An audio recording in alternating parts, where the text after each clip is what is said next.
Welcome to the video for our final secondary topic in the equilibrium unit. This is on titrations involving weak acids and or weak bases.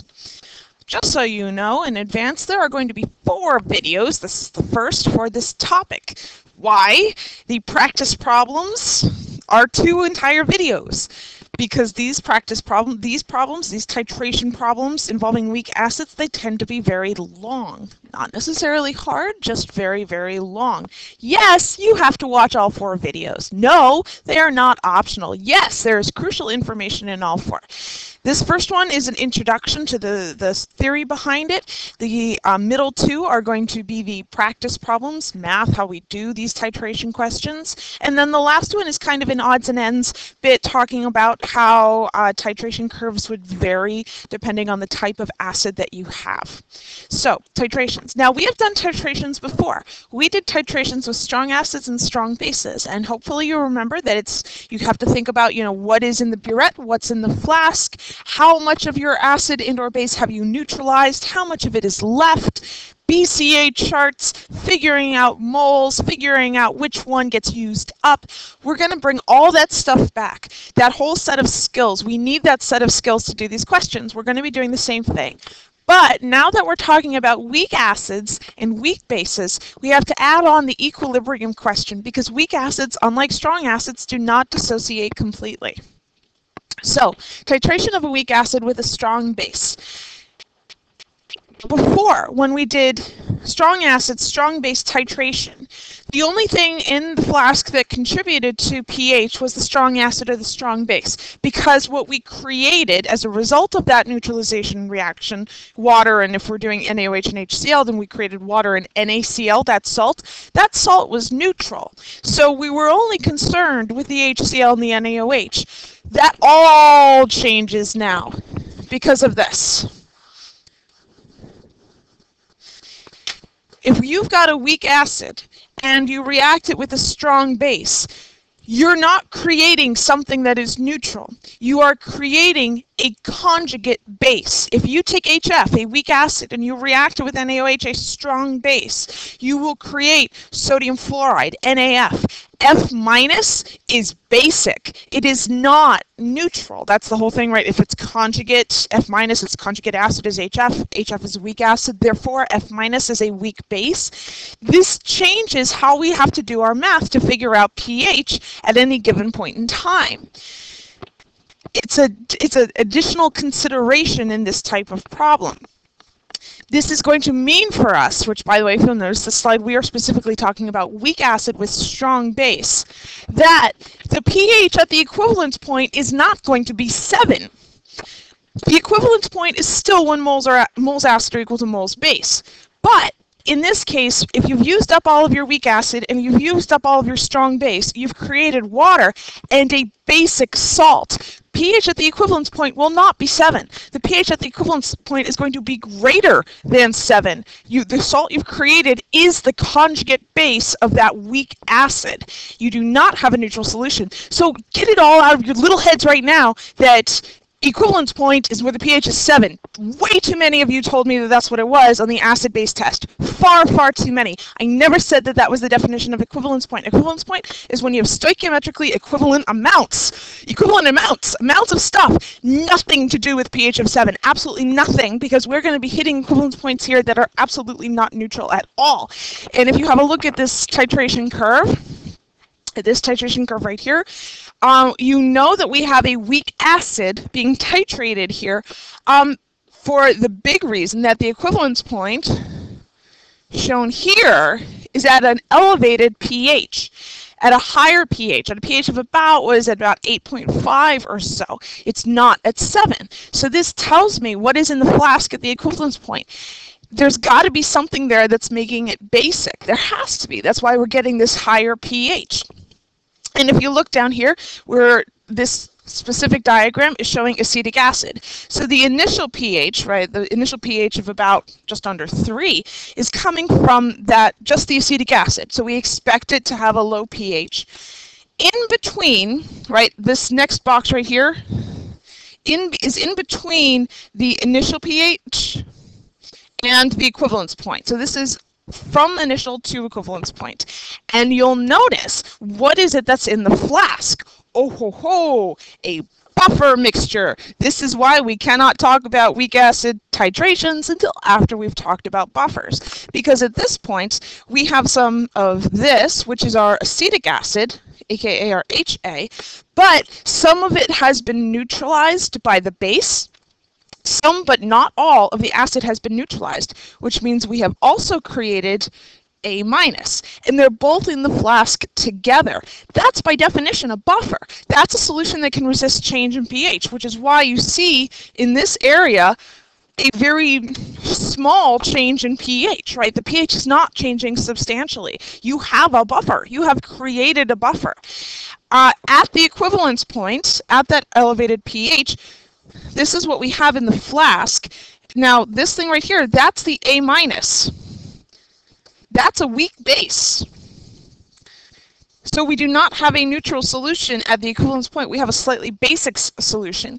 And then if we're after the equivalence point, which is this last one, that does actually say equivalence point, we have excess base, and when it says excess base, it means excess strong base. So really what's going to control the pH? That additional sodium hydroxide that we've been titrating with it. That's what sort of takes over and controls the pH from that point out.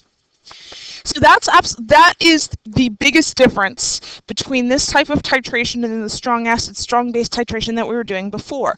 In strong acid, strong base titration, you're creating a neutral salt. So we don't have to think about how much salt we have because it's not impacting pH. With weak acid or weak base titrations, you are not creating a neutral salt. You're creating a salt that is either a weak base or a weak acid, depending on if you're started with weak acid or weak base. So we have to consider how much of that we have because it absolutely affects the overall pH. And that's why these are equilibrium problems and why we do them separately from the other type of titration. So, the 3 points at which we can essentially consider pH and how do we calculate pH in these titrations. Just like before when I went through examples with the strong acid, strong base titration, I talked about we can calculate pH initial, we can calculate pH in between initial and equivalence point. Same kind of deal here. Determining the initial pH in a weak acid strong base titration. This is simply based on the initial concentration of the weak acid. You have not added any of your base yet. So this is like saying, hey, we put 40 milliliters of this 0.1 molar weak acid in this flask. What's the pH? We have not yet added any base to it.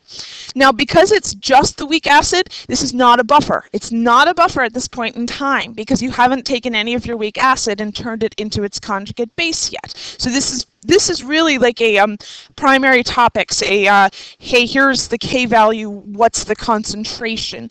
And that's all it is. So it's a very straightforward equilibrium calculation. You're writing the reaction for the weak acid, you're filling in the ice chart, you're going to the equilibrium expression to get pH. You've done these problems at this point many times. If we're in between the initial pH and the equivalence point, then things get fun. Things get fun, absolutely. Your strong base is being neutralized. That's great. But when your strong base is being neutralized in this titration, you're creating the conjugate base for your weak acid. But you have not yet used up all of your weak acid. So you still have some weak acid. It's still there. So the conjugate base plus the weak acid that has not been neutralized creates a buffer solution. You are creating a buffer. You're adding some strong base into the weak acid. Not enough, though, to get rid of all of the weak acid. So the strong base reacts with some of the weak acid, turning into the conjugate base of the weak acid. And then you still have some of that weak acid left over. Together, bam, you have a buffer solution. This is a two-step problem. Stoichiometry and equilibrium. Now, when I say stoichiometry, what does that mean? That means that first step is a BCA chart. Meaning the first step is you've got to figure out how many moles of your weak acid were used up to neutralize that strong base. just like we did before, right? BCA chart to figure out moles of acid, moles of base, make the smaller one go to 0. There's absolutely nothing that has changed. But rather than just doing it for the acid and the base, your reactants, you have to also figure out how many moles of the weak base you have created. So your products matter now. So instead of just filling out kind of reactants, you've got to fill out products. So for those of you who were very resistant to setting up the BCA chart underneath the reaction, get over it, set it up underneath the reaction, so you're not just subtracting randomly, but then you're also adding to the appropriate product that you're creating. And you're figuring out how many moles of weak base you've created. Then you have to figure out concentrations based on added volumes, just like we did before with our BCA chart. Remember, we figured out moles, but we knew that moles weren't good enough to get pH, because they're not. You need to get concentration based on added volume, absolutely. And once you do that, that's the end of part 1. Then it turns over to the equilibrium. That's part 2. And when I say an equilibrium problem, you basically have 2 choices. You can do an ice chart, etc., sort of that whole process, or because this is a buffer, what else can you do to get the pH of a buffer solution? Hopefully you know that you can do the Henderson-Hasselbalch equation. So basically that's your option. Those are the 2 parts of this problem. Step 1, stoichiometry, meaning let's figure out how many moles were used up, let's figure out how many moles were created, let's recalculate concentration. Step 2, all right, let's use those concentrations in an equilibrium problem. We can fill out a nice chart, or we can use the Henderson-Hasselbalch equation because we have a buffer. Then, if we are at the equivalence point, considering the dissociation of the weak acid means that we are not neutral at the equivalence point. We do not have a pH of 7. Just because your moles of acid are equal to your moles of base does not mean you have a neutral pH, because what do we have in our flask? We have the conjugate base of that weak acid. Your weak acid is gone at the equivalence point. Your strong base that you've been adding is gone at the equivalence point. They're both used up. They're both totally gone. However, you have created a weak base. Therefore, how are you going to find the pH at the equivalence point? A KB problem. What do you have in your flask? You have a weak base. That means that you want to find pH, you have to do a KB problem. There is no weak acid. It's just the weak base. Therefore, this is not a buffer. So therefore, I'm sorry, but no, you cannot use the Henderson-Hasselbalch formula. You do not have a buffer. You simply have a weakly basic solution. So you've got to determine the concentration of the weak base at the equivalence point, and then based on that, use the KB value, get your hydroxide concentration. From that, you can get pH. This diagram is showing this idea about determining pH throughout various points in this weak acid titration. And it's basically walking through the steps. So if we sort of start here, solution containing the weak acid and the strong base, there are 2 things that are happening. This is basically 2 things that you have to do to solve the problem. Part 1 and part 2. The first thing that occurs is this neutralization reaction. Remember, this is a one-way reaction. Neutralization reactions are not equilibrium reactions. They go until something is gone. This is the BCA chart. Right? This is where you figure out how many moles of each one you have and make the smaller one go to 0. It goes until something is gone.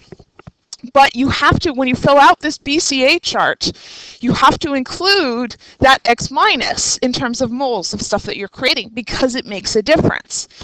Then once you've done your BCA chart, recalculate concentration, right? Based on added volumes, you have to. Regardless for what you're doing in part 2, you have to recalculate concentration. BCA chart uses moles, not molarity.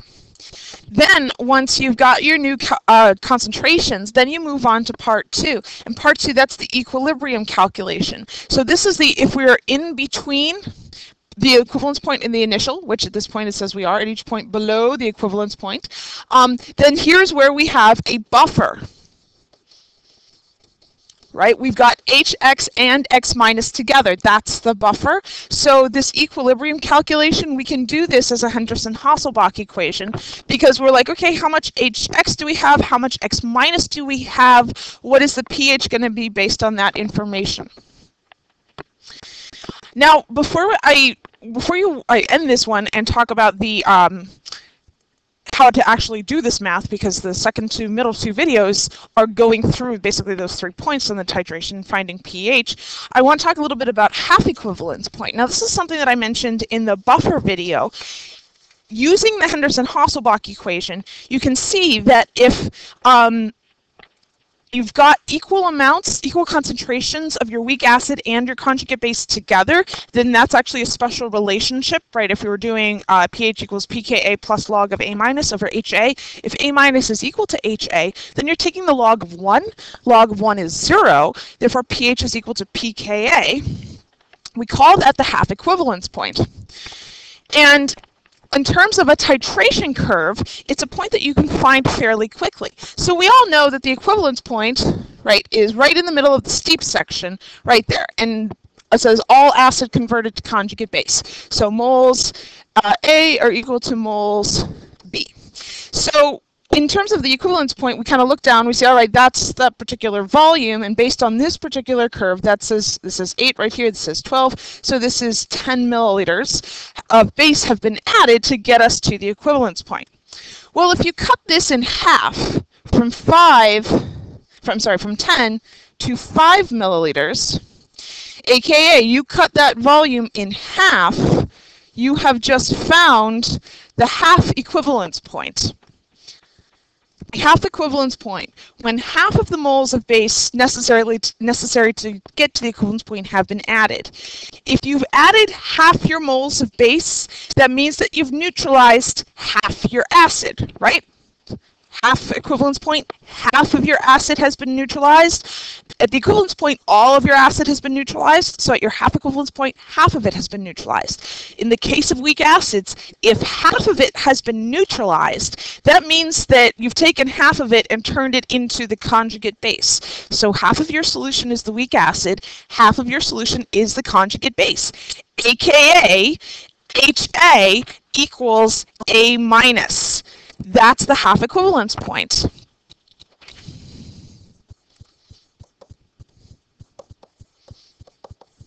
And you can find that on the titration curve, like I said, by taking the volume at the equivalence point, cutting that in half, and seeing basically what that particular point is then on that curve. So 10 milliliters are necessary to get to the equivalence point. All right, then that means that that half equivalence point will be whatever point corresponds with 5 milliliters being added.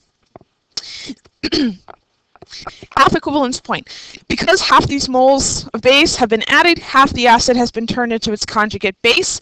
HA equals A minus at the half equivalence point. Therefore, pH equals pKa at the half equivalence point. This idea right here is how we find Ka values in titration.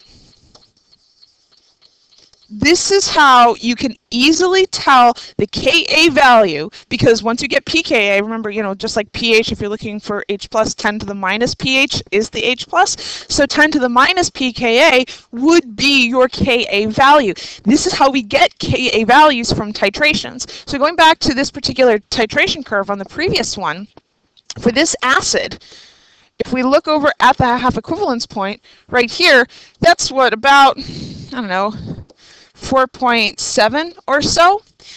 That's the pH at the half equivalence point.